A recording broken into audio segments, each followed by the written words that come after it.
No, I mean, I have a pretty good idea about the arc of the season, but even that being said, there still are things that surprise me. And it's also, I found this in the first 2 seasons as well, is that you can have a blueprint, a Bible as they like to call it, but things morph and change based on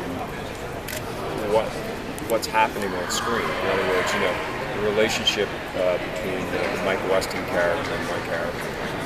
That's something that I don't think any of us really knew was going to keep going, and that he was going to go into such a dark place, and I was going to become sort of ashamed by the fact that he was becoming me, and all those kinds of things. I think that was something that surprised me. Well, last year we shot 2 endings, one where Joe lived and one where Joe died. Luckily, we used the one where Joe lived. He is a part of the show. We're not going to see him right away. It's going to take a few episodes for him to, show up, but he is in jail. And we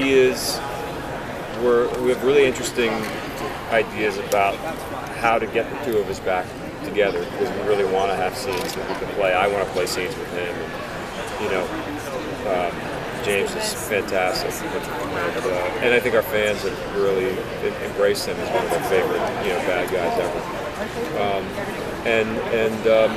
He's also sort of the tip of the iceberg. There's evil that's bigger than Joe. I think the idea that I've always felt, one of the first things that Kevin Williamson, who created the show, said to me was, this is a guy who has been surrounded by death. And that was my kind of hook to move forward with the character. And because I've been so surrounded by death, I said numerous times, the people that get into my life get hurt. They get hurt emotionally or physically. A lot of them die. A lot of them are stabbed or killed. So as a result of that, I've pushed people away. Lovers, friends, family members. This year, I'm actually able to let them into my life. And that's the biggest thing that's kind of thematically changed. It wasn't so much the schedule as it was, I kind of had leftover snobbery based on the fact that when I started, long before you were born,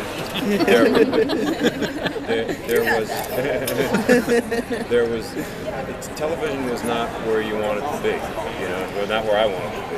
You were either a movie actor or a DJ.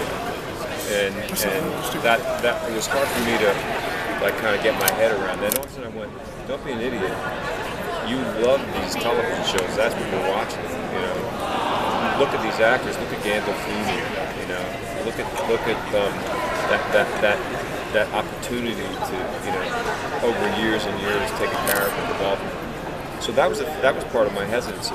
I mean, I didn't want to do 22, and they said that they were willing to shoot 15. So the reason for that was not because I thought I would get too tired, but because I wanted to have opportunities to do movies.